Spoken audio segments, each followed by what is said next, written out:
Hello everyone, welcome to my mini vlog. ನಾನು 15 ದಿನಕ್ಕೆ ಒಂದ್ಸಲ ನಾನು ಈ ರೀತಿ ಹೇರ್ ಆಯಿಲ್ನ ಪ್ರಿಪೇರ್ ಮಾಡಿಕೊಂಡು ಹಚ್ಕೊಳ್ತೀನಿ. ನಾನಿಲ್ಲಿ ಒಂದು ಸ್ವಲ್ಪ ಕೋಲ್ಡ್ ಪ್ರೆಸ್ಡ್ ಕೊಕೊನಟ್ ಆಯಿಲ್, ಹಾಗೆ ಒಂದು ವಿಟಮಿನ್ ಇ ಕ್ಯಾಪ್ಸೂಲ್ಸ್, ಹಾಗೆ ಒಂದು ಚಮಚ ಹರಳೆಣ್ಣೆ ಕೂಡ ಹಾಕ್ಕೊಳ್ತಾ ಇದ್ದೀನಿ. ನಂತರ ನಾನು ಇದಕ್ಕೆ ಕರಿಬೇವಿನ ಎಲೆ, ಹಾಗೆ ಫ್ಲ್ಯಾಕ್ಸ್ ಸೀಡ್ಸ್, ಸ್ವಲ್ಪ ಅಕ್ಕಿ, ಹಾಗೆ ಸ್ವಲ್ಪ ಮೆಂತ್ಯ, ಹಾಗೆ ಕಪ್ಪೆಳ್ಳು ಕೂಡ ಸೇರಿಸ್ಕೊಳ್ತಾ ಇದ್ದೀನಿ. ಇದಿಷ್ಟು ನಾನು ಇವಾಗ ಬಿಸಿ ಮಾಡ್ಕೊಳ್ತೀನಿ. ಎಣ್ಣೆ ಬಿಸಿಯಾಗಿ ಸ್ವಲ್ಪ ತಣ್ಣಗೆ ಆದಮೇಲೆ ಉಗುರು ಬೆಚ್ಚಗಿರುವಾಗೇ ನಾನು ಹೇರ್ಗೆ ಅಪ್ಲೈ ಮಾಡ್ಕೊಳ್ತೀನಿ. ಆಯಿಲ್ನ ಅಪ್ಲೈ ಮಾಡೋದಕ್ಕಿಂತ ಮುಂಚೆ ನಾನು ಒಂದ್ಸಲ ನೀಟಾಗಿ ಕೂದಲೆಲ್ಲ ಬಾಚಿಕೊಂಡು ಸಿಕ್ಕೆಲ್ಲ ಬಿಡಿಸ್ಕೊಳ್ತೀನಿ. ನಮ್ಮ ಆರುಷಿ ನಾನು ತಲೆಗೆ ಎಣ್ಣೆ ಹಾಕ್ತೀನಿ ಅಂತ ಅವಳೇ ಎಣ್ಣೆ ಹಚ್ತಾ ಇದ್ದಾಳೆ.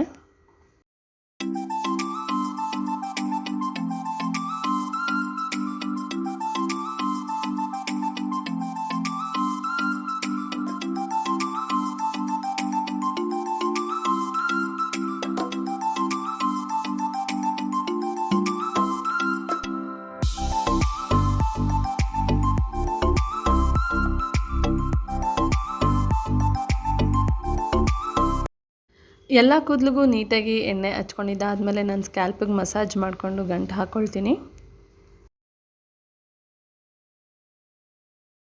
ನಂತರ ನಾನು ಒಂದು ಟವಲ್ನ ಬಿಸಿನೀರಲ್ಲಿ ಡಿಪ್ ಮಾಡಿಬಿಟ್ಟು ಹೇರ್ ವ್ರ್ಯಾಪ್ ಮಾಡ್ಕೊಳ್ತೀನಿ. ಇದರಿಂದ ಹೇರ್ಗೆ ಸ್ಟೀಮ್ ಸಿಗುತ್ತೆ.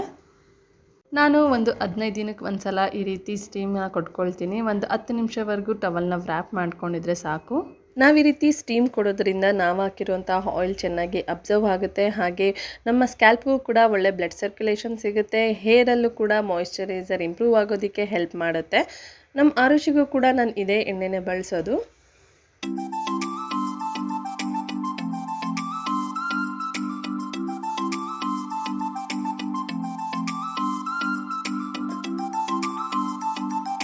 ನಂತರ ನಾನು ಮನೆ ಕೆಲಸಗಳನ್ನೆಲ್ಲ ಮಾಡ್ಕೊಳ್ತೀನಿ. ಬೆಳಗ್ಗೆ ಎದ್ದು ನೋಡಿದ್ರೆ ನಮ್ಮ ಮನೆ ಯಾವಾಗಲೂ ಹೀಗೆ ಇರುತ್ತೆ. ನನ್ನ ಮಗಳು ಎಲ್ಲ ಕಡೆ ಟಾಯ್ಸ್ನ ಅಂಡಿರ್ತಾಳೆ. ನಾನು ಒಂದು ಕಡೆಯಿಂದ ಕ್ಲೀನ್ ಮಾಡ್ಕೊಂಡು ಹೋದರೆ ಮತ್ತೆ ಒಂದು ಕಡೆಯಿಂದ ಅವಳು ಹಾಗೆ ಅಂಡ್ಕೊಂಬರ್ತಾ ಇರ್ತಾಳೆ. ಒಂದು ಸಲ ನಾನು ಕೆಲಸಗಳನ್ನೆಲ್ಲ ಮುಗಿಸಿ ಸ್ನಾನ ಮಾಡ್ಕೊಂಬರೋಷ್ಟರಲ್ಲಿ ಸಾಯಂಕಾಲ ಆಗೋಗ್ಬಿಟ್ಟಿರುತ್ತೆ. ನಾನೇನಾದ್ರು ಸಾಯಂಕಾಲ ಟೈಮ್ ಸ್ನಾನ ಮಾಡಿಕೊಂಡ್ರೆ ಮಾತ್ರ ಹೇರ್ ಡ್ರೈಯರಿಂದ ಹೇರ್ ಡ್ರೈ ಮಾಡ್ಕೊಳ್ತೀನಿ, ಇಲ್ಲಾಂದರೆ ಹಾಗೆ ಬಿಸಿಲಿಂದನೇ ಒಣಗಿಸ್ಕೊಳ್ತೀನಿ.